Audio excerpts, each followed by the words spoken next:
And man, I decided for the first time in this podcast to put a question out here on Facebook where I asked the ladies, if you can ask a panel of men whatever you wanted to ask, what would it be? And my God, it got spicy. Stay tuned.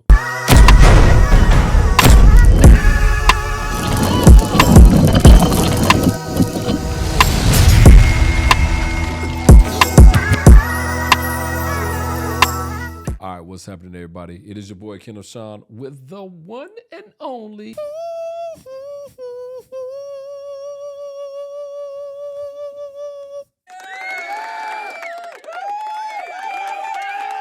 That's right. It's the simp room where sipping ain't dead. Your foes is just scared. Bruh. So on today, I got a special treat for you all. Look, I asked the ladies on Facebook to just, and Instagram, like, if you want to ask me some questions, throw them out there. Now, I got my friend who I brought on. He's a pastor, so he couldn't say certain things. And I didn't want him to lose his pastoral license. And so we answered some of the questions not only on Facebook, but I also wanted to bring them to you all live on today. And so let's get right into this video. You all check it out. All right, so what's happening, everybody? You already seen the intro. Without further ado, I'm just gonna bring my mans in. I got my man Will Harris, aka the West Side Legend, aka the owner of Harris Auto Upholstery. This is a man of integrity. This is a businessman. He's also high up there as it relates to the working field. He's like executive level, family man. This man got cars. Man, this man is my motivation all the time. Ladies and gentlemen, put your hands together for my man, Will Harris. Wrong button. Appreciate it, man. Will, how you doing, man? I'm good, man. I'm doing real well. Doing well. Man, I've been knowing, for you all to give context, I've been knowing this man for 23 years. We went to college together. And one of the great stories about him is he taught me the word Joe. This man taught me the word Joe. Now, I know some of y'all from around the world don't even know what that means. I remember the first time, but you don't even remember the story. I remember the first time I met this guy. He called up to me. He was like, "What up, Joe?" I was like, my name Ken, dog. He's like, "Nah, what up, Joe?" I didn't get it. Well, and on the west side of Chicago, saying "What up, Joe" is like saying "What's up, bruh? What's up? What's up, fam?" Like yep. From that day forward, I've been saying it too. Like everybody, like, "What up, Joe?" So, Will, man, how you doing, brother? I'm good, man. How you? Hey, man, I can't complain. Look, we getting straight into it. Y'all want to hear these questions, and we call this Ladies Ask. I was gonna call this Ladies Ask a Simp, but I'm only gonna call myself a simp. Will ain't. Well, you know what I mean? But my definition of a simp is a real man and a man that does not get celebrated because all the other guys are. And a lot of ways that this world defines a simp, I'm looking like the majority of people that I see in that category are really the good guys. So, but for this portion, I'm gonna say, ladies, ask a real man a question. And I'm gonna be one and he's one. Now, the difference between him and I is that I don't have my pastoral license anymore. It expired. So all the views of me of the Sip Room and Kendall Sean, but he's gonna give you the good holy hallelujah answers. I may cuss, so forgive me. So on Facebook earlier, you know, I put the question out here. I said, ladies, if you could, yeah, it got hot. It said, ladies, if you could ask a panel of men any question, what would it be? And then I also said, DM me if you wanted it to be private. And Will, you saw the questions and you started answering some of them. Before we get into the questions, how did you feel about what you saw? You know, the first thing I thought as I was scrolling through and I saw the questions popping up, you know, I felt like, man, these women, they got a lot of questions. And even though some of the questions were different, I felt like some of them were coming from the same place, you know what I mean? And so, you know, wrapped around, really what's going on through our minds, you know, and what's going on through our heads and things like that, you know what I mean? And so I just started answering them, you know what I mean?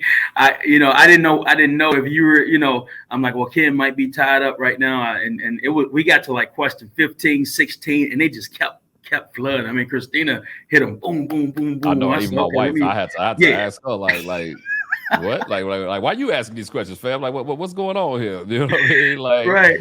And then so I said I'll answer a question, and it's funny because I took your question and I posted on my Facebook, right? Yep. And my wife is like, how much time we got? You know, Right. so I saw it too. So we gonna get I'm into like, some of yours and some of mine because I'm right, like, I do have a question for the wives of us. Why was y'all asking questions? But anyway, let's get to the first right. question. The first one is from my buddy Nika Curtis Hayes. She said, why men be lying for fun? That's for Fun. the Pinocchios of the world. And now, Will, before we answer this question, we got to ask this question a few times. Why about why men be lying? And so we're gonna just ask the general question: why do men be lying? I'm gonna take a stab at this first. Okay. Men and women be lying. You know what I mean? Like, but let me focus specifically on men. Men lie, women lie better. In other words, when we lie, we don't put no thought process into lying. You know what I mean? I feel like everybody, my 3-year-old daughter be lying to me. I'm like, how did you even learn how to lie? You know what I mean? Like, Right. I feel like that's a very general question because, I mean, in retrospect, I don't believe that all people lie. But why do men lie? The same reason anybody lie, because they have a end goal or whatever it is that's going on. I don't know how to. That's one of the ones that's just a little bit more subjective to whatever the situation is. You know what I mean? They trying to hide something, or they trying to see something, or they trying to get something. I mean, that is a general question. What's your thoughts, Will? Well, you know, I commented on one of those questions about lying, and I was like, well, you know, it sounds better than the truth, you know what I mean? And that's reality, really. That's it, but it's deeper than that, you know. The first thing I would say is that men lie because they're they they they're avoiding the truth because they feel like it's just going to make matters worse. Let's say, for example, in a relationship, right? Some may come up and a man will lie because he feels like he's protecting his spouse or his significant other by not telling them the truth because it's going to make matters worse, right? But there's a root cause to that. And the root cause to that is, you know, why did we put ourselves in position to do whatever we did? Because to put us in a position where we had to lie, right? So that gets deeper, right? And that can go a lot of different ways. Yeah. The other reason why men lie, at least I think, is because we were supposed to do something, right? We didn't do it, and we actually forgot, right? So women say, hey, you know, did you go do this? Oh, yeah, I took care of it already. We're lying, right? But we're lying because as soon as we get done with this conversation, we're finna go do whatever it is that we were supposed to have already done. And some men take that as, you know, well, I didn't really lie because, you know, I'm finna go take care of it right now. I'm just delayed. But it's if you tell the truth in a few minutes, it's not a lie. So anyway, I'm gonna go here. Some of us are just trash. Yeah. I don't know what you like. I don't know what other way to say it. Like, at the end of the day, I'm gonna go with what Will said, and then on the other side, because let me make this clear what this ain't gonna be. I'm gonna always say this: this show ain't the male bashing show, because we're gonna do another one, and it's gonna be the ladies, and we're gonna have the men ask them questions. So let me make that clear. I ain't that dude.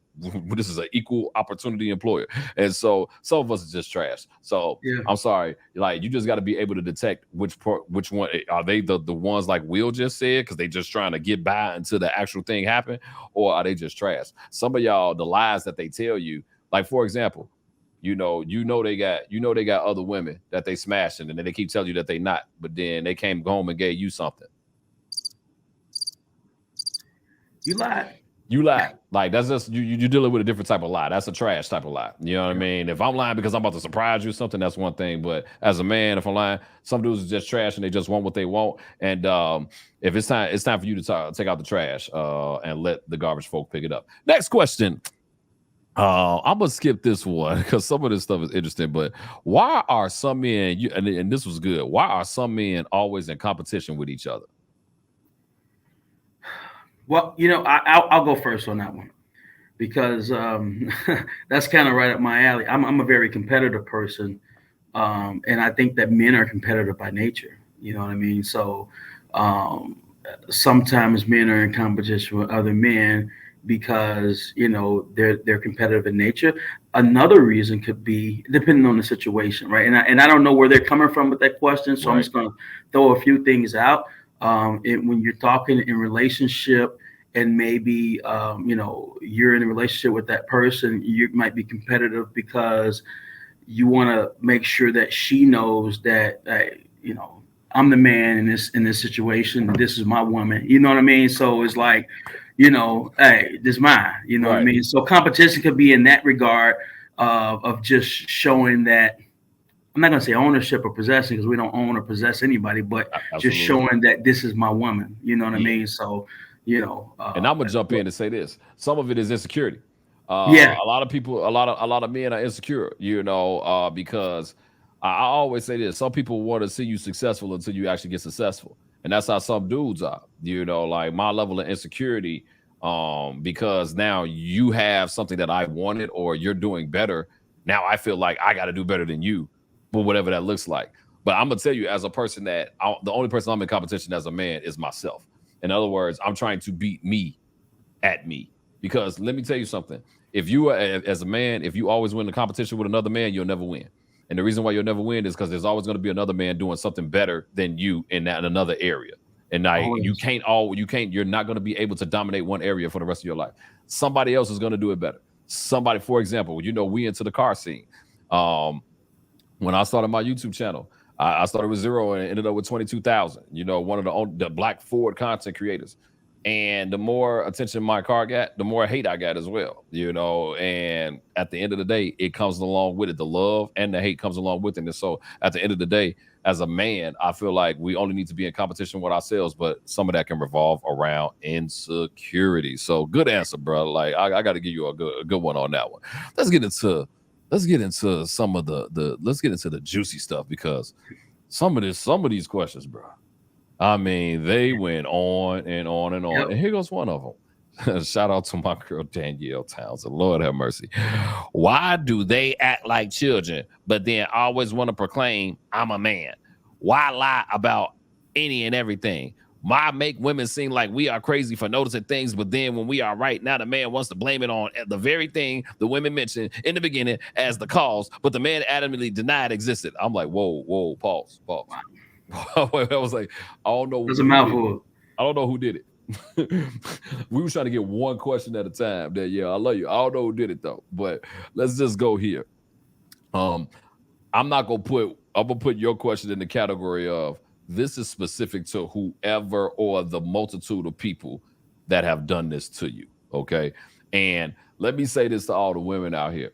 A lot of times you'll see the same results in the man is because of what you might be attracted to. And I know you don't want to hear me say that.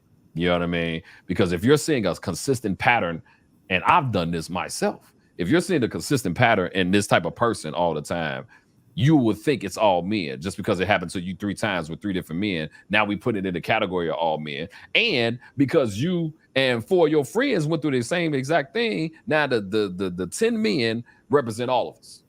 And I'm gonna say this as it relates to if somebody is making you seem crazy for the things that you notice, let's just go straight easy, like especially for us in our 40s. Let me make a public service announcement to all of you millennials and all of that stuff out here. If it walk like a duck, quack like a duck, whatever, it's a duck. Like, stop giving a duck about it. And if somebody is causing you all of this foolishness, the only answer I can say, I can't answer it why this person does it. What I can say is that what are you going to do to prevent it from happening to you? And sometimes that may mean separation. Will, what's your thoughts? My thoughts is this, some men are only going to do what you allow them to do. You know what I mean? So to your point, right? And I agree that there's some men out there that's just their MO. That's how they handle things. You know what I mean? They just trying to get by. And you know what I mean? They're not in tune with those types of women, the emotional side of women. You know what I'm saying? So it's like, hey, I'm just here, and whatever I can get away with, I'm gonna try to get away with. You know what I'm saying? So yeah. I also believe that part of that could be what type of upbringing that man had. Was there a father figure in the home and stuff like that? Because a lot of times if they're single parent, being raised by a single parent, right? And I wasn't raised by a single parent, but I just know I know people who have, and when they've been raised by a single parent, especially a mother, you know what I mean, and no father around, sometimes, you know, I mean, mother raising a child can only give a child, especially a boy, a man, so much, you know what I mean, can only teach him so much, and there's a void.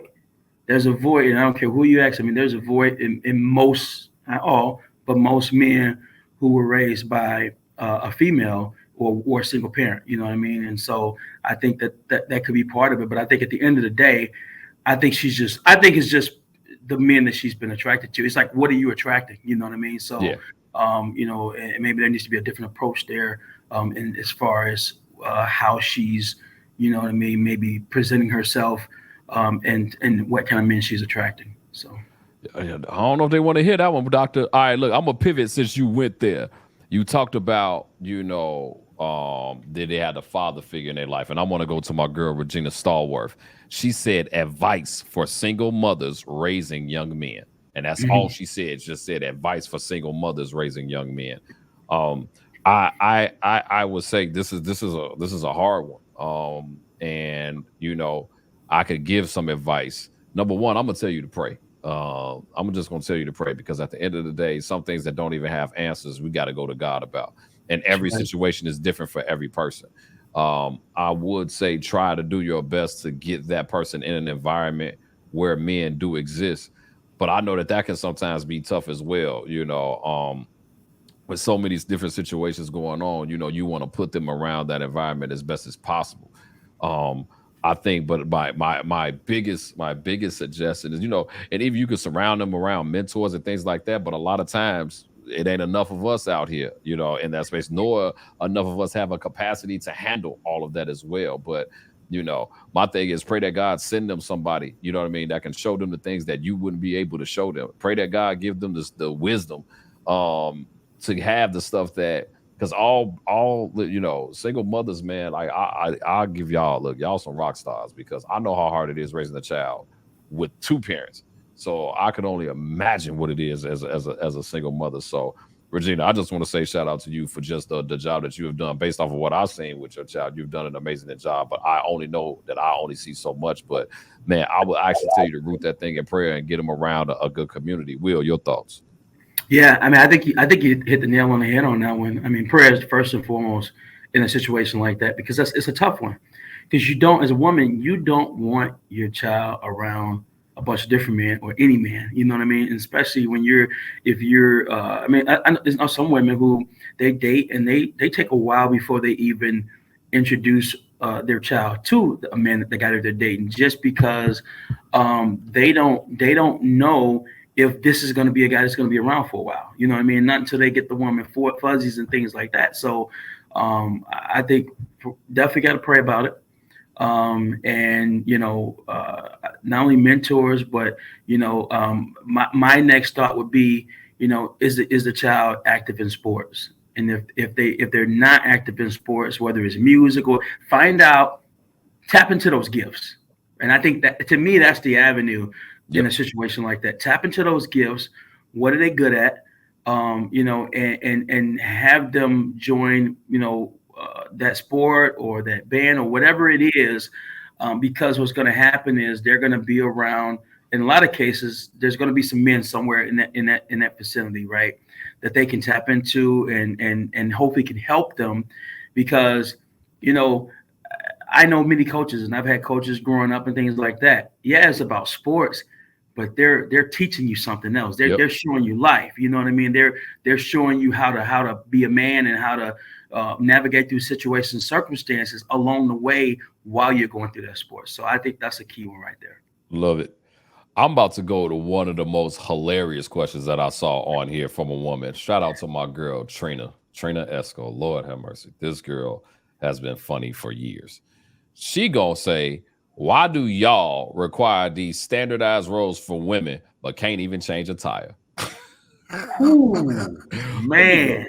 Like, Will, first off, we don't, I don't, you know, me and you don't come from that background. No, You know what I no, mean? we ain't cut there. Nah, I'm like, I don't even know how to go there with this one because I'm like, change your tire, girl. I can take your motor out your car. Right. You know And put another one in the same day. Another In fact, real quick, listen. that joint running. You talk about you got an oil leak. I'm like, girl, I'll put a whole new 396 up in there for you. You know what I'm saying? Here's what you won't believe. During my my birthday party, dude, we had to change a tire, right? Me and a couple of guys and stuff like that, you know. So we actually did some men work, you know what I mean? So it's like that's a tough one. You know what I mean? It's a tough one because I think you and I came up in a different environment where I've been working on cars since I've been alive at this point in the game. You know what I mean? I'm actually at the point where I don't want to no more. You know what I mean? Certain things I would like, can you change our brakes? No, I can't change your brakes. Like I'm not at that point in life. I don't even do it on my own stuff no more. I just take it to the service shop. Yeah. But I think we are in a generation now, or we are in a situation with these. I don't know what's up with these new dudes, bro. Like this like I'm gonna come for the dudes on this one. Then I got another one that I'm coming for the ladies. I don't know what's up with these new dudes. Okay, you don't have to know how to change a tire, but at least know what you got to do to get a tire changed. I had a friend of mine tell me a story about somebody, and their bottom line, the dude didn't know how to change a tire, so his child had to come and help them. You know, I'm gonna interject real quick. I don't agree with that, right? If you're a man, you need to know how to change a tire. I'm not saying that you have to change the tire every single time, but you need to know how to change a tire. That's crazy. To me, that's crazy. Let me challenge you, Will. That's crazy. Why? Half of these dudes don't drive. What they need to know how to change the tire for? They catching Ubers everywhere. So I don't. If I don't have a car, because the majority of these cats don't even have cars anymore. Like if I don't have a car, because you thinking like somebody that's responsible. I want to put you in the C-speed to somebody that ain't. Half of these dudes don't even have cars. You know what I mean? Let alone know how to drive one. And half of these dudes don't even have licenses. So yeah, I mean, you asking them to do something, and they ain't even started at step one. They don't even have a license. But you know what? That goes full circle. It goes full circle right back to that environment in the home. It starts there. And what are we watching? What are we looking at? And I know we can go on a tangent, right? And I don't want to get off focus, but I think that's a bigger issue, right? That's a bigger issue. We can do a whole, we can talk for a couple hours just on that, and why we see what we see with young people. Yeah. You know? But the person that said it is our age. I don't think she dating no young cats. I mean, let's just be 100. It is all about the quality of the man. I know some guys my age that don't know how to change a tire. I know some guys my age that don't know how, but see, I try to think like, okay, if I didn't know cars the way that I do, would I know how to change a tire?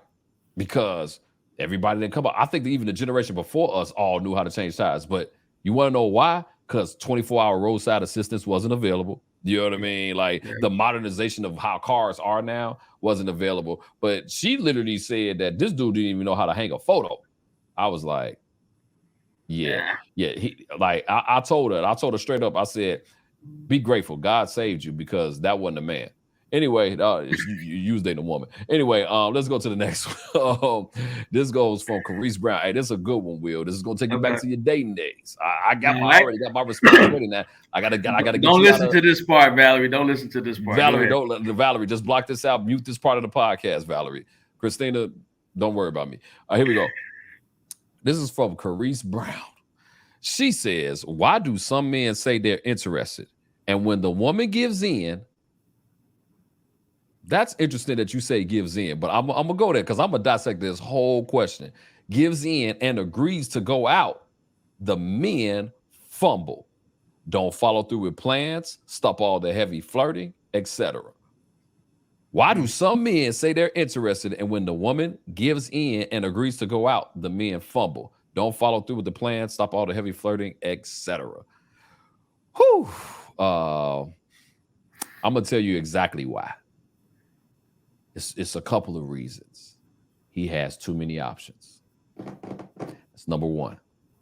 Number two, it could have been, I don't know your direct situation, but when a person has too many options and you waited too long, and because you said finally gives in, In other words, this was something that you had to think about for a while.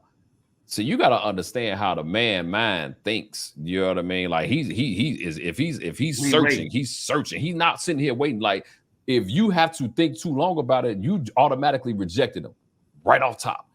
Right off top. If you are sitting here thinking, praying to the Holy Ghost, sitting on our bullshit and all of that, sitting down, laying, talking to all 20 of your friends, and it take you 4 months to give in, or even 4 days to give in, he'd have probably moved on. You know what I mean? And more than likely, he'd have moved on to something that's probably a little bit better than you. I know you don't want to hear that, and I'm sorry. I have to tell you that. But the reality of it is that we gotta hear some of this stuff. Like, yeah, he probably has more options because what you may like. Let's just go here. I'm gonna go off of let's just say pretty girls. Like this is gonna make some folks mad now. Okay. Pretty girls will tend to have more options, whatever you consider to be pretty. But also dudes that got stuff going for themselves. A lot of times pretty girls don't date trash dudes. They date the dudes that's got something going for themselves. So guess what? His stock is just as high, if not higher than yours. And so if you're taking your time thinking about it, I'm not saying you shouldn't do that. I'm not saying, but what I am saying is that if they are fumbling, be grateful because they weren't going to be able to handle you anyway, because what they ultimately desired, a man is going to go after what he ultimately desires. And if he's playing around with you, it's because if there was a scale from 1 to 100 and 100 is what he ultimately desired, you could have been 99 and a half, but it just won't do. Will, your thoughts, bro? That's some churchy stuff right there. I'm trying not to do that no more. Oh, you hit him with that one. Just won't do. I ain't doing that. I ain't never say that again. Just a little shout. Just a little shout. I was there. Man, you know, that's a very interesting question. You know, and I like the key points that you pointed out. I mean, as you know, men, we don't want to wait. You know what I mean? And the other thing is part of our motivation is the challenge of feeling like, man, I know I can get her. You know what I'm saying? Like, and when you can't get her, you working hard because you ain't got her yet. You know what I mean? It's no different than, and I think that happened real quick because that's early on in the dating process. But a lot of times once men get comfortable, you know what I mean? So it's like, once I know I got you or I can get you, it's the fun part is gone. You know what I mean? Like really, because, you know, I know I got you now, you know what I mean? So he fumbled the bag because, you know, and then he waited. Like you said, he clearly had options. I totally agree with that. He clearly had options. He fumbled the bag, but I'm gonna go here, and Carisha, you may be mad at me. What if you fumbled the bag? Because maybe you waited too long. I don't know. I'm going off of what, because you said gives in, and when the woman gives in and agrees, because when you use the term give in, that means you thought about it. Because if he approached you and there's no such thing as you gave in if he approached you. If he approached you and this was something that you thought you may, you're gonna jump on it right away. But if you want to take your time with certain stuff like that, the older we get, it gets a little tougher. You know what I mean? Like, you may have fumbled the bag, but don't unfriend me. Let me go to the next one, bro. Like, because I know I'm about to get unfriended for that comment. But let me also go here, man. Like, I think some of this stuff, man, like was one of the other questions was, why do some men chase women knowing they ain't ready for them? You know, let me just answer this one real quick. How do you know they ain't ready? Some people chase the women, they think they know they're ready, and then they find out who you really are, and they're not ready. And it could be something about who you are that makes them not ready. Or they're not ready at all. Or you're too intimidating for them, or you too much for them. A lot of times y'all be looking at yourselves like I am the prize. I am everything he would ever need. You may not be. Will, I'm about to get unfriended on this one. Like this is not the views of Will Harris. This is all me. You may not be. You may be amazing. You may be the prize, but it may just be you ain't the prize for him. All right, I'm gonna go to the next question, bro. I just want to, because that just piggyback off of that question. You know, my wife jumped in here. You know, like, and I think this is the question that like got me upset. I was like, what in the HELL? She said, why y'all get married to live single? I saw that one. Bruh. Like, what? Like, yeah, bruh. That gets 2 of them. First off, Christina, I made it clear to you. I will forgive me, cover your ears on this one. Like, don't tell your pastor to watch this episode. I don't want you to lose your title at church. I said, Christina, I ain't got no host. What is you talking about? Like, you know, but it was a joke. But let's talk about this. Like, why do y'all get married to live single? Like, I'm gonna take a stab at this one. Okay. Because we know what we have in you, but we have not let go of the lust that's on the inside of us. It's kind of like, I know I have this good person over here. I know she would be great for me, but I don't want to let her go because I enjoy the benefits of being with her and being married to her, whether that's to keep the household together, the kids together, whatever. But the lust on the inside of me, I haven't dealt with it. And so it's put me in a space where I can't be faithful anymore. And or let me make this clear. I choose not to be faithful. Let me make that clear. Being faithful is a choice. Okay. It is a choice. Then I'm gonna go here. There is a level of insecurity in some men. A lot of men who did not get attention even at young ages, but then when they got older and they got a little bit of money, a little bit of success, y'all may have known each other since y'all was young and got together, and now they getting attention from other people. They don't know how to handle it, you know, and then they get a taste of something. And I always say, man, when you start going over to the other side and dealing with stuff and tasting stuff that you ain't never tasted before, it is going to be very hard to come back. It's literally going to take all the power of God to actually help you get to that next level. Your thoughts, Will? I think you hit the head on the head, nail on the head. But I think the other piece is this. You know, there's some married men that still hang out, and not there's anything wrong with hanging out with friends that are single, but they're living a certain lifestyle. They're living a single lifestyle. You know what I mean? And I think that sometimes, you know, we don't want to let go of our friends. I mean, we love our friends, right? You got friends, they're single, it don't matter. You want to hang out with them. But I think that we have to understand the situation that we're in. And so, you know, we can't do what they do, or we shouldn't do what they do in all cases, you know what I mean? So, but some men do. And I think that could be right where she's coming from, just I think in a general sense, for just women who may be in a situation like that.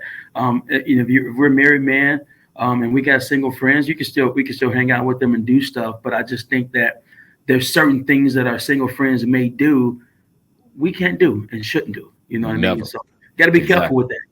But you got to be.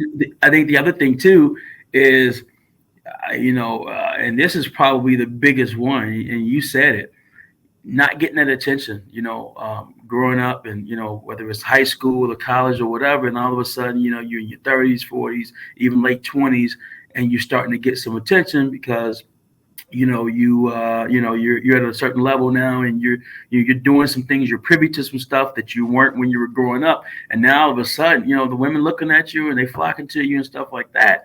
And you ain't had that, so you don't know how to respond, how to react to it, and you feeding into the attention that you get. Absolutely. You know what I mean? And then now all of a sudden, you know, it started to get a little dicey, a little dangerous, you know, and that's where I think, you know, we gotta take a step back, because, you know, and I think that's where, you know, praying and really, you know, being in tune with the Spirit of God. I mean, like, you know, because I mean, as a man, I don't care who you are, right? You know, we have to be careful, and we have to be girded up before we go out, because we don't know what we're going to deal with and face. You know what I mean? Even the best of us, you think about, you know, it could be anybody, nobody's exempt. Nobody's exempt from any of that. Nothing. So, you know, how we move, how we tread, and being prayed up or not being prayed up is sometimes the difference between open ourselves up to, you know, some situations and circumstances that we really shouldn't be into. And I'm gonna go further, man. Like, a lot of people that's probably gonna watch this, they not in tune with God like that. You know what I mean? And so I understand that. I think for me, you know, I'm gonna be transparent. Like, I've had more temptation married than I did single. I had more, and it is for several reasons. Like, number one, that accumulation of the money that I have now in comparison to 5 years ago is night and day. Number one. And women can smell money a mile away. They like, oh, he smells successful. Hi. Right. I see the ring on your finger, but hi. The industries that I work in, it's nothing but women. It is nothing but women. Let me tell you the only reason I remain faithful. There's only one reason. Then there's the other reasons that trickle down from that one reason. I do not want to disappoint the one who put me in this position, which is God. God put me in this space because he felt like he can trust me in this space. Then because of him, I have a foundation. Okay. Then from that foundation now, I don't want to have to ever tell my wife that I done messed around with somebody. Then I don't want to have to tell my daughter I done messed around, I messed up our household because I done messed around with somebody. And now she got to grow up in a divorced household, which is what I grew up in. And number three, Will, I'm gonna tell you this, bro. Cover your ears, and hopefully your pastor don't suspend your pastoral license. I ain't never had a nut that felt that good that made me want to give up my family. All right, moving right along. We're gonna go over to the next one because that's gonna get you in trouble, brother. Hope your pastor don't watch this. So look, let's go here. I think this is a good one. Where did their view of manhood begin? Father, grandfather, football coach, pastor, etc. Where did their view of manhood begin? Oh, Will, let me ask you this, man. Where did yours begin at, bro? Man, my grandfather, man, at the shop. I mean, I was, 10, 11, 12 years old, and I watched him work. I watched him grind. I watched him build an empire. I watched him get rich, you know what I'm saying? Working on cars, and so, I watched him take hot metal and pick it up with his hand, you know what I mean? And I would touch it and my hand started burning, you know what I mean? So it was just like, for me, it was watching the men, watching my grandfather, watching my father, even my basketball coach, Bill. I mean, it was just watching those guys be men, man's man, be a man's man. You know what I mean? There's a difference between being a man and being a man's man. You know what I'm saying? And they were man's man. So it's like, when I saw that, I think that those are like my traits. Like when I think about me, I'm gonna do whatever I got to do for my family. Absolutely. Whatever I got to do, I'm gonna make it happen. You know what I'm saying? Like that's just what it is. It don't matter what's going on. I got that inside of me, that drive, to make sure my family is always taken care of, no matter what the situation is, no matter the circumstance, no matter what I'm going through. That's my responsibility. Yeah. And that's what I saw. Yeah. So I think really is for men is really the environment and what we saw growing up. Yep. You know what I'm Absolutely. saying? And so, we talk about, not to diverge, but we talk about like this generation now, what they're seeing is what they see on TV. You know what I mean? And to some degree, and that's they're thinking if I see that, I can just go do this, and they don't understand the steps, right, to get to that point. You're watching a rapper on TV and you're seeing all the glamour and the glitz, but you don't understand that it's work to get there. You know what I mean?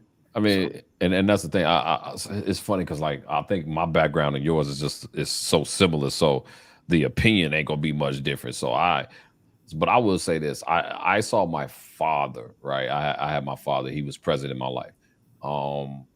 There was some things he was great at, and some things he wasn't. And rest in peace to him. And I remember there was a time where I was just so upset with him.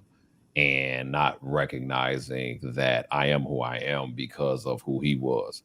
So just having the visual of what he used to do. Like I grew up as an alley mechanic son, but this man he worked like 14 jobs, man. Like he always kept money, but he also spent it too. You know what I mean? That man had 16 cars at one time. And I'm not talking about no rust buckets. I'm talking about 57 Thunderbirds.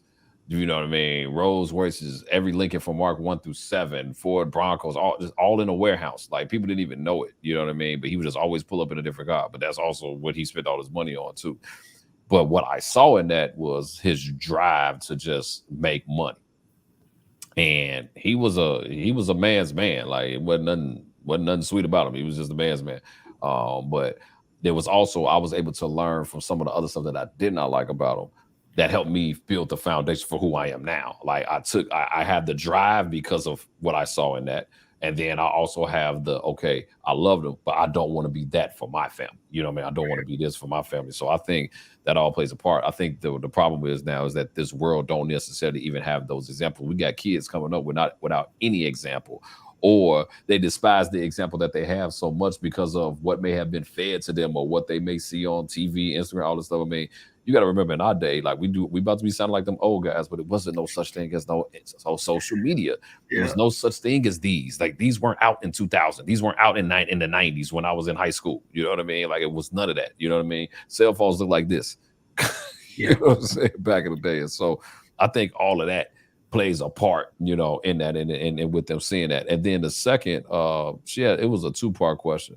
The second part, shout out to Amanda. She had two parts to this question, and I believe I just lost it because I did just scroll up.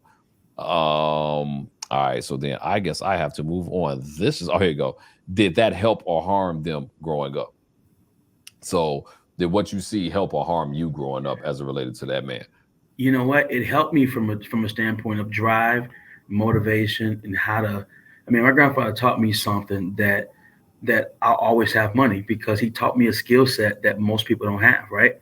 But on the flip side, what I had to learn, right, on my own, and that I didn't get from him, and which to that regard, you know, it was kind of like maybe the lacking is he worked so much. All he did was work. You know what I'm saying? So it was like that work life balance, that family time is, you know what I mean? Like, and so for me, it's and I've learned that over the years, just being present. You know what I mean? Being at home, but physically being present, mentally being present, and having that balance. You know what I mean? Making sure that you spend quality time with, you know, your wife, kid. It ain't just about, you know, if you're going on a trip or just whatever, but it's just at home, just being there. You know what I'm saying? And having that separation between the work and the family life. You know what I mean? So I think that's the piece I took away. So I grabbed what I could, you know, from a positive, but I also had to, you know, I had to add more to it because that to me alone wasn't going to get it done, at least in my life and in this generation, because it's different. And I'm gonna go here. Like I you know, I'm in that same boat. I am learning though. Like I saw Pastor Keon say something, and he was like, "Ladies, if you want a man who has drive, who is trying to build an empire, you can't expect him to pretty much be there for every need that you ever have. If you want that, deal with the dude that's sitting at home playing a PlayStation all day." And man, he caught a whole lot of flack for that, and I think people really missed what he was trying to say. What I am learning that as I am balancing my own business, my own career, I got several different things happening. You know what I mean? Like it's hard for me to do a podcast. I have another YouTube channel. I have a 9 to 5. I have a business. I have all this stuff.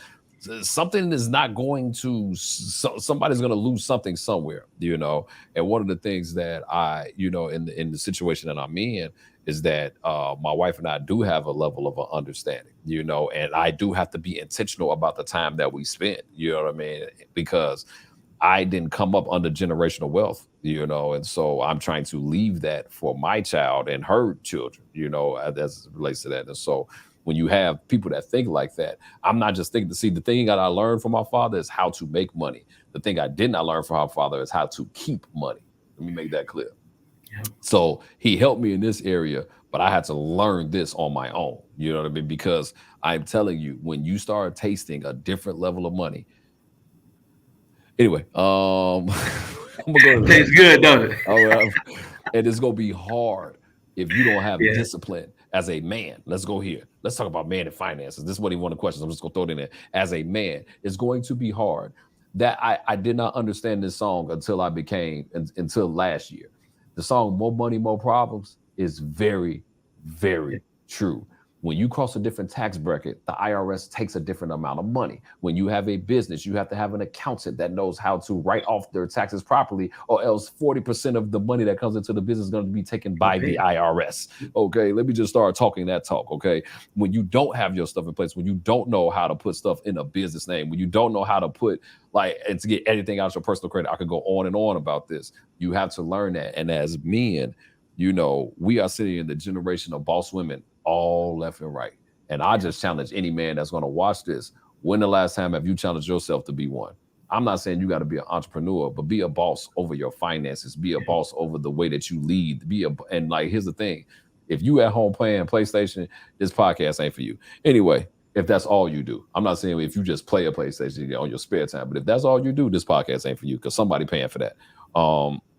Here we go. I'm going to go. So Marquita Rogers, she had 40 questions and we don't have enough time to address them all. I mean, my God, I'm going to read them all. Why do men get offended when you respectfully decline that offer to go on a date? Because you declined them.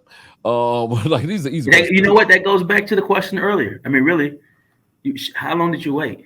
How long did you wait? You declined them. What do you mean how they get offended? Because they wanted to go out with you and you said no. I'm mad. Like, everybody just can't walk away. Like some people mad. They wanted you. I got options. No. They may not have no options. You do. So whatever. You decline them. When do some men become stalkers after you end things with them? Them are men that just need help. Every man don't count in that. Like, that here's the good one, Will. You got to go back to your dating days. I know you don't do this. Right. I know I don't do this, but this is the one I had to ask. Why do some men think it's acceptable for women to go Dutch with them on dates? They ask women to go on. I'm gonna tell y'all why. Because y'all be wanting some expensive ASS dates. Y'all be wanting to go to Ruth Chris. Y'all want to be taken to the Gucci store, and I just met you. So yeah, we going Dutch. I'm sorry, you know what I'm saying? like y'all mad because I try to recommend Applebee's, but you don't want to do that. Like I'm just trying to get to know you to see if I can even take you somewhere. Like the reality of it is, like let me go here. It's a different type of man, you know. There is. But there's also a different type of woman that I'm seeing too. And I'm going to go back. It wasn't that long ago. Well, I'm going to tell a story. Okay. When I was dating, you know, the second time around, my God, like dating in my like mid 30s, some of these women had some high expectations, brother. Like, you know, I was always good for, you know, doing a decent date. You know what I mean? A decent date. But I'm talking about some like, yo, so you got to understand, back in 15, 16, 17, for me to spend $1,000 on a date, it didn't happen. But that's becoming the norm now. Like, bro, like that's becoming the norm. And so she's asking why do men want to go Dutch? Hey, because inflation is high. And you know what? See, I didn't have that second time around. So when I go back to dating, I'm looking back. I mean, when I was dating, this is 2003, 2004. Oh, yeah. 5. You know what I mean? So back then, Applebee's was okay. You know what I'm saying? Chili's was okay. Red Lobster was slapping. That was, you slap it. TGI Fridays. Yeah. All that. Strawberry lemonade. Ruby Tuesdays, right? Ruby Tuesday. But Portillo's. Yeah. Portillo's, hey, it was fair game. Well, Portillo's was fair game. So I think I was fortunate, like, you know what I mean? Like just dating. I didn't have to, you know, we didn't have to spend a lot. So for me, I didn't have a problem paying. Okay, it's $20, you know, $25. Yeah. You know what I'm saying? But when you talk about, you know, going to Bavette's, you know what I mean, on a date, first date, it's $500, you know what I mean, without drinks or anything. You know what I mean? And that the drink's gonna make it 300 more, so that's 800. Yeah, 800. My question, because my question now be to the ladies, and you can comment in the comment section. What's your expectation of how much I should spend on you? Because I think some of y'all getting out of line. You know what I mean? You hold yourself to a high regard, which you should. But you're just getting to know this person. Like, that's a lot of money to invest in somebody that may not be around. Because some of y'all got a whole lot of options too. And this is just Tuesday. You got Saturday, and you got a live-in boyfriend. You know, I'll tell you real quick, right? My first date with my wife, which and I call it a date because it was like, hey, it was that moment where we're like, okay, is this person for me? Is this a person that I can see myself with? Yeah. We met at the park. Very. We met at the park, and we talked, and I pushed her on the swings, and we had conversations, and it was like when we left, we both kind of knew that this could work. You know what I mean? So it was the cheapest date. You know what I mean? I had to spend no money. You know what I mean? Not that I have a problem with spending money, but right. You know what I'm saying? It was like it was at that level. It was like, we don't need to go. We ain't gotta go sit like we need to talk. Let's find out, because I didn't have time to waste. She didn't have time to waste, and I think we both at a point where we both were looking for the same thing, and we needed to know really quickly if either one of us had what we were looking for. Because if we didn't, it just wasn't going nowhere, and we weren't going to see each other again. So we had to know. Can I say something? Like, y'all are a great example of knowing a level of maturity that I feel like a lot of people don't have. Because I remember when you first got made it happen, and then now I'm looking at what you all have been able to build. I'm like, yo, this is like I'm like, I think that's amazing.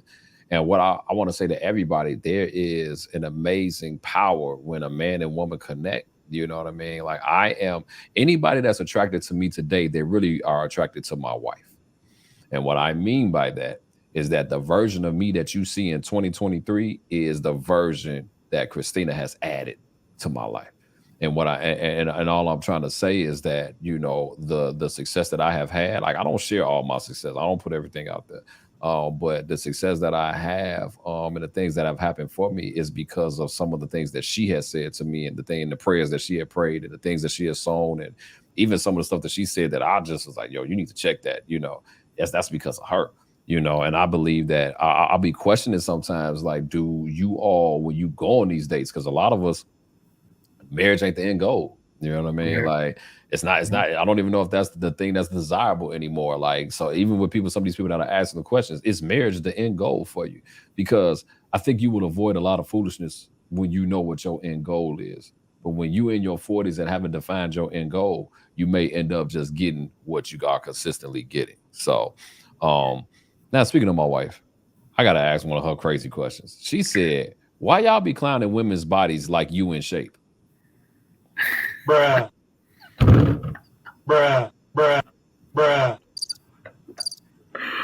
Oh, man.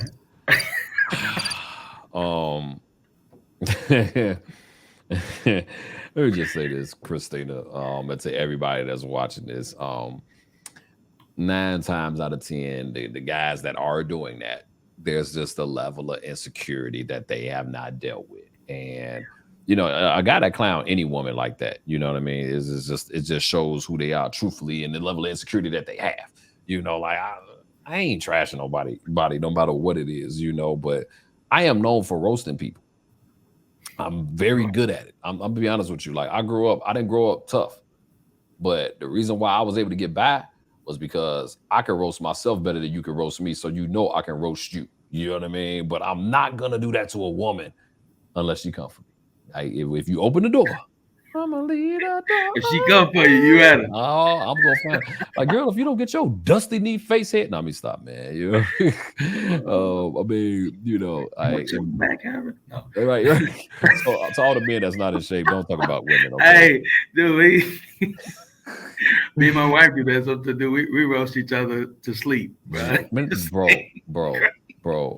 My wife roasts, like, she's the only person in the world that can roast me, and I really don't have a comeback sometimes because she says the stuff, like, she will say things about the Mustang that is so offensive. Ooh. Like, I can't even say it on air what she says about my car that's so offensive, but we'll go there. We'll get there later. Let's go here. What do you really believe the role of a man is?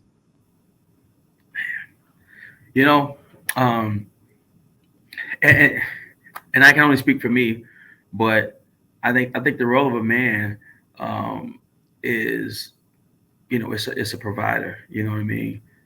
It's responsibility, and so sometimes people get the word provide, and the first thing they think is money. Yep. And I'm not just talking about money. You know what I mean?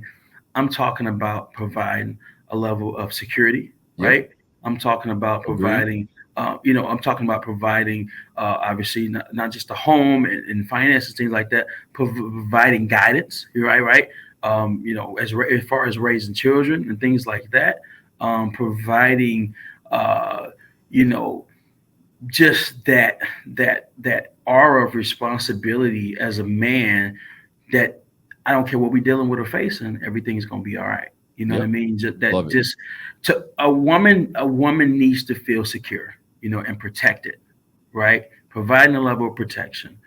And to me, that's what a man does. And I think that's why sometimes you can have a man you may not have it all together financially, but you can have a woman and you can take care of her and have her feel comfortable. She should feel like no matter where you're going, no matter where you're at, no matter the situation, that my God, he got me. Yeah. We Yeah. good. Yeah. He got me. Yep. Yep. That's to me, that's a man. That's a Understood. man. Understood. She also asks, what do y'all really believe the role of a woman is? I'm gonna take this one on. Sure. The role of a woman is to lick me. Bruh.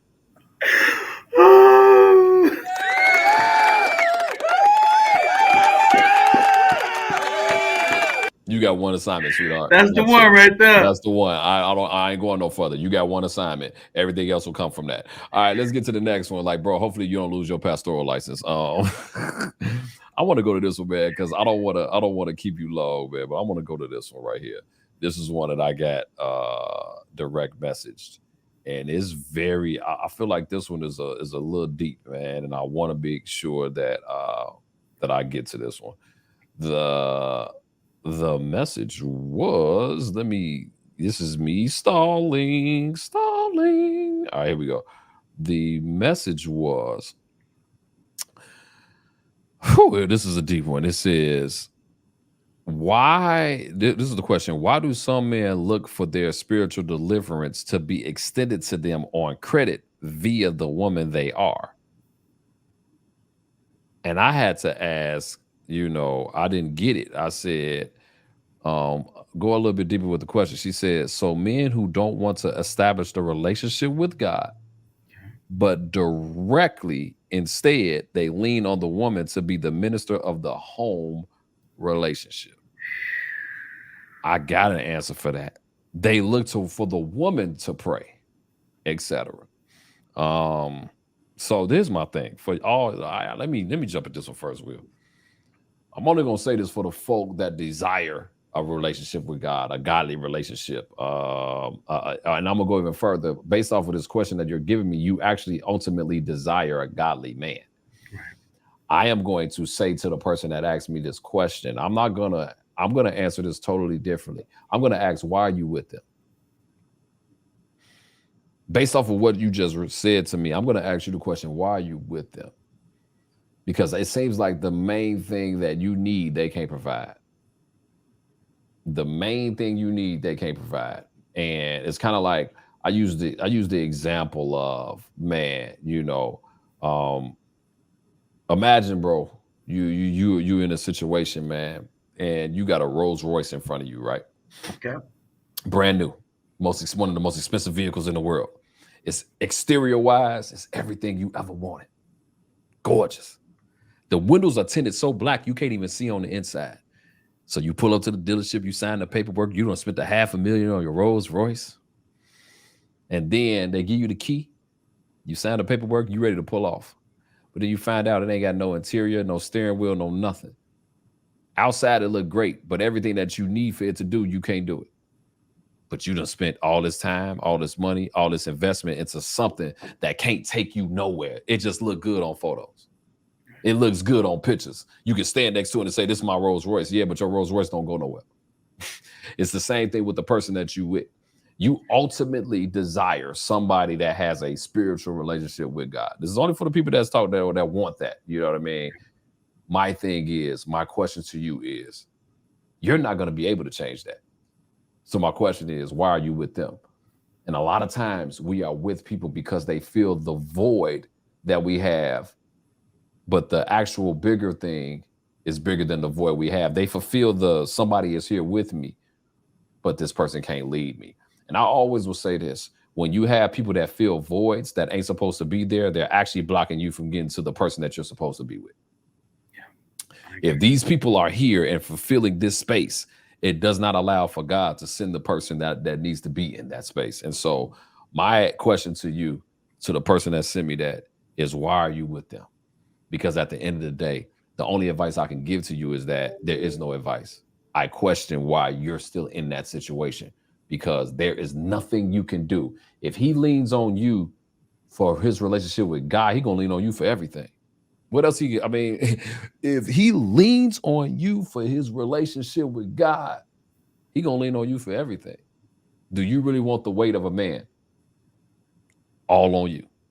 You were not designed to carry that man. That man is supposed to be designed to carry you. See, now you tapping into something else, right? I mean, Go ahead. Men and women are built differently. We're wired differently, and so men cannot expect women to carry in the things that we carry, right? They're not built and they're not designed for it. Nope. Just like we hear things differently. You know, it's funny. You go out as a couple, right? You go out with your wife and you go out with another couple, right? And it could be 2 or 3 different couples. There's a commonality amongst men. A lot of us, we do the same stuff. You know what I mean? We say the same thing. Oh, and then as a man, you start to realize it ain't just me, right? So-and-so does it as well. And then we realize that, you know, we're wired differently. How we hear and how women hear is totally different. You know what I'm saying? So that's why a lot of times I think there was one question about, you know, why are men emotionally not detached or not there? You know what I'm saying? And so I want to be able to answer that. And it really comes down to this, you know, men, we carry it a lot of times on our sleeve, and women carry it here.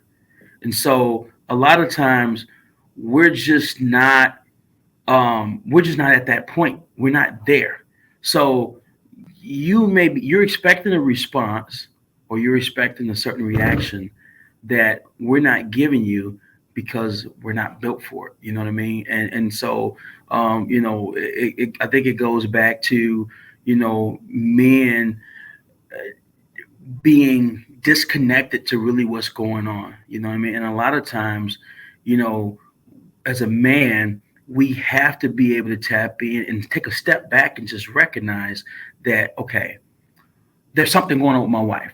And so here's what always happens, right? We do something, right? And I'm just going to pick on guys for a second. We do something. And immediately we're asking the question, what's wrong with you? We always ask that question. And you know what they always say? There's nothing wrong. I always say nothing. Now, nothing. And that's a lie, right? We talked about the lie earlier. That's a lie. All the time. There's nothing wrong. But the reality is, as a man, we already know what the problem is. We're asking a question that we already know the answer to. We already know, because most of the time, not all the time, most of the time is a result of something that we did. And we want to know why she's looking this way, why she's quiet, why is she giving me the silent treatment, why she ain't saying nothing, why she don't want to go out now. We was just finna go out, now we ain't going out. We have to take a step back and examine ourselves. And so I agree, but they need to tell us what's going on too. You're right. But most of the time we already know. Most of the time we already know. But we're disconnected, right? We're disconnected to the emotional side of a woman in those situations. So emotionally, we're detached and we're not paying attention. Okay, so then let me go here. I'm with 2 more questions. I'm gonna flip to this one question. She asks, this goes out, Kia Pruitt. Her real name is Kia, but Kia Pruitt. She said, why are men afraid to express certain emotions?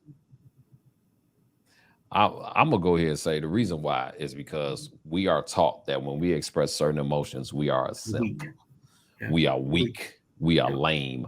That is what we grew up in. You know what I mean? Especially my era. Like, you don't express emotions, you know what I mean? And then all the time we hold the stuff in until it just builds up and builds up and builds up, and then we do some crazy stuff.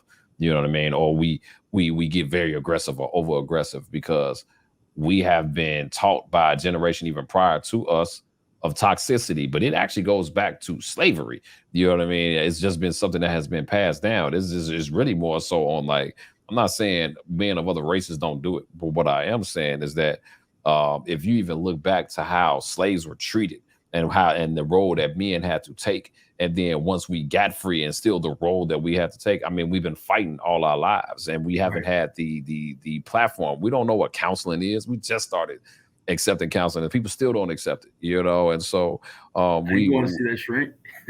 Yeah, exactly. I ain't about to go and see no counselor. I'm straight. Yeah. You know what I mean? Because we feel in our mind that we can fix all of our problems. And because we are taught to fix everything, well, some people, some dude, the dude that's sitting at home playing PlayStation, this ain't for you. He ain't taught to fix nothing. He ain't taught to fix nothing. For the rest of us, we taught to fix everything. I'm gonna fix my problems and yours. You know what I mean? Not knowing that if I don't fix my problems first, I ain't gonna even be able to help fix yours. You know what I mean? And you better ask him how to fix it. You better ask him to change a flat tire either. He can he can change it on that video game though. He can bruh. Look, here go the last one, bro. What advice do you recommend to men who are running from building a stronger relationship with God by filling their time/life up with women who are around for entertainment purposes only? I mean, here's the thing. As it relates to me giving an advice to that man, I mean, I'm gonna give advice to the person that asked the question and the man. If I was to give my opinion to that man, I would have to ask him, what is it on the inside that you are ultimately seeking? Because there is a hole. And I'm gonna come from the perspective of I've been that person. I'm not gonna come from the perspective of judging anybody because I have been terrible. You know what I mean? Like I'm coming from the perspective of I have been that person. But the only reason I was that person because I was living in a hurt space and I didn't want to let go of the hurt. You know what I mean? I felt like I was wrong. I felt like this was wrong. So you know what? I started doing what was done to me, you know, because a lot of times when you're in a hurt space, you just do what feel good. And it's a temporary fix. It's kind of like, you know, you keep drinking alcohol, you get drunk because you're trying to fill the void temporarily. And that was the same thing that I did with that. So to that man, I would ask him, what is it that's really on the inside of you that you really need healing from that makes you want to go and entertain all these certain situations? Because it's only so much I can give to everybody. You know what I mean? That's number one. But then number two, to the person that's dealing with this man, my question to you is, what is the healing that you need on the inside of you that you keep dealing with somebody that is not giving you the proper level of attention, love, and affection that you need? A lot of times with all of us, and a lot of these questions, Will, that were asked on today, we really got to ask ourselves, what is it about me that I keep attracting this, or I am desiring this? Because I had to ask myself that question. I told a story the other day about, man, I was crazy over a girl who had a live-in boyfriend. Like, Bruh. You know what I mean? Like I was crazy about it. But then I had to recognize that because she represented the person that would normally reject me, but she gave me a slither of a chance. And so I kept going after it and going after it. And then when I recognized that there was a level of me that needed healing, a lot of us need healing, men and women. A lot of us need healing. And I'll guarantee you, when you get to that space of healing, it's going to change your life forever. You're going to be able to see stuff clearer. You're going to be able to see past how fine that person is, how much money that person has, what they even portray to you, how quote unquote spiritual, not spiritual, whatever the thing that rocks your boat, you will be able to see past that when you get the healing that you need. And I'm going to be honest with you, there's only one way I know to get healing. And that's number one, the healing process starts with God. But then number two, there is a level of therapy and counseling that needs to come from that. I would never ignore that. But a lot of us just want to get this portion of it. Therapy and counseling can give me an understanding. But it's kind of like this. Going to the doctor will help fix the wound. But the healing of the wound, as it relates to if I got a cut today, the doctor can't fix the cut. He can sew it up. But it's going to take time for my body to merge that thing back together. And that's how God works in our lives. At the end of the day, yeah, I can go to the therapy, but I'm also going to need some accountability. I'm also going to need some people praying for me. And I'm also going to need God to step in and move in on this situation, man. So, Will, your thoughts, man, as we wrap this thing up, bro? Man, you know, it really is an interesting situation, you know, and I believe that women who have a relationship with God, they desire a man to have that same type of relationship, have his own relationship. You know what I'm saying? And not being right my pathway to get to the Father, like to have your own way. You know what I'm saying? And I think that, some men, they just I think they avoid that, and they put things, like I said, put things in the way of that, and deal with women that don't want that, because it's work. You know what I mean? Like really, prayer, reading the Word of God, praying the Word of God is work. You know what I mean? It's something that we have to be conscious about, and we have to be ambitious about and intentional about, saying that this is how I'm going to live my life, and this is what I'm going to do. And when we have a lack of commitment, a lack of spiritual commitment to God, we tend to find other avenues to occupy our time, so that we don't have to face up and live up to the expectations that God created us to live up to, as a man. And I think that as long as we can find those avenues to kind of get away and do other stuff, some men, that's just life for them. But at some point, we have to take a step back and say, where am I at, and where am I going? Yeah, absolutely. And is the path that I'm taking right now, and the things that I'm doing right now, is this creating the avenue for me to get me to where I want to be? I think there was a couple questions even about, what do men want in life? What, like, are you where you want to be? You know what I mean? And so that tells me that, with some of these men, that even some of the women that are dating, they're stagnant. Whether it's stagnant in their faith, stagnant in their finance, stagnant in just their ambition, their drive, career, they're not moving. And it's like, well, is this just how things are going to be? Is this life for you? Is this the end all be all, like where you're at right now? Yeah. And there has to be a level of drive and a level of dedication and a level of commitment to be better. Be better at what we do. Be better, better boyfriends, better husbands, better spouse, better coach, better teacher, better employer, better employee, whatever it is, that drive.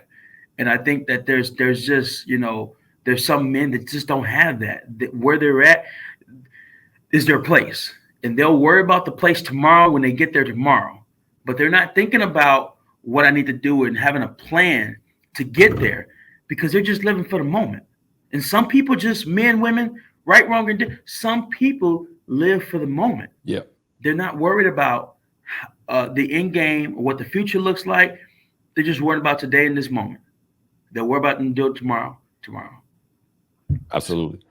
And so, look, man, I just want to thank you for taking a part in this and giving that wisdom on today. We was able to tackle some. Like I said, I didn't want to, this is the first episode I had with somebody, so I didn't want to. I'm gonna go very extreme, but I didn't want to get your pastoral license, expunged. Like mine is still on this wall, but Appreciate that. I think mine is expired. So on the next episode, I'll go a little bit more to the left. So, but nah, man, I just want to say thank you. Thank you for playing a part of this, man. And I really do appreciate your words of wisdom. And it's really gonna help somebody, man. Keep killing the scene with what you're doing, man. You are setting a great example for husband, father, businessman, all that stuff, man. And let me get the keys to that truck, bro. Let me drive that truck around a little bit. You got it, man. You got it. You know what? It's parked. I've been in the Mercedes all week, and I'm planning on being in it for at least next couple of weeks, man. Just to see what it feels like to be in the car. I've been sitting up for so long. You know what I mean? So yeah. I understand. I definitely understand. The sitting low is a little different. I ain't gonna lie to you. So if you need me to ship the truck down there, I ship the truck down there, because I ain't using it right now, man. But I just it's really a blessing, man. Just to, like I say, even some of the questions that I've answered and the things that my perspective on life is different and it's grown. You know what I mean?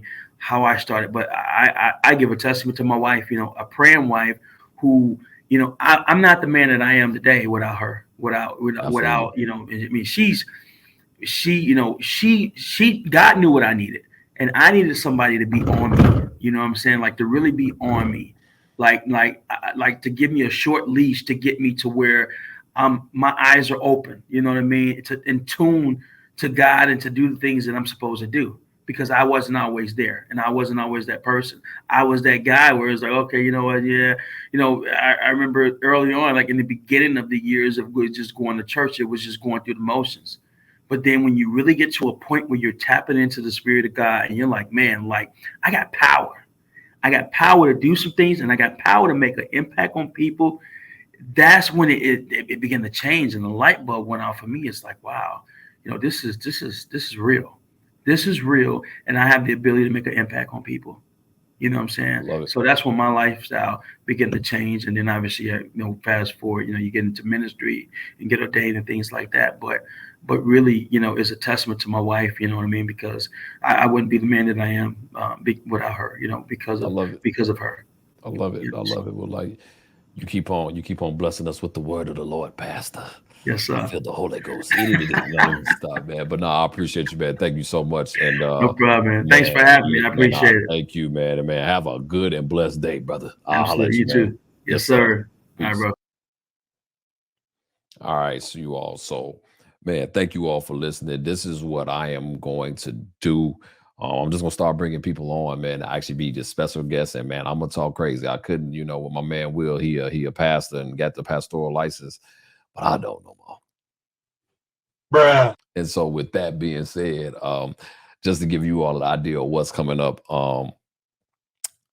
I have a few topics that I'm going to focus on, and I'm gonna bring the ladies on next time. I'm gonna have a couple of ladies that's going to come on with me next time, and we're going to have a fun time because it's going to be a straight up argument.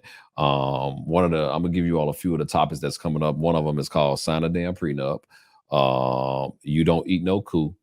I'm probably going to get in trouble for that one. Church Has Ruined Marriage. Church Has Ruined Sex. Your Wedding Day Is Dumb. There are more available men. You just don't like them. And so I want you all to make sure that you like and subscribe. Let me know what you thought of today's episode in the comments. But trust you me, it's going to get a little bit more, I guess, for lack of better words, crazier in a little bit. It's your boy, Ken O'Shawn. It's the Simp Room. I'm out.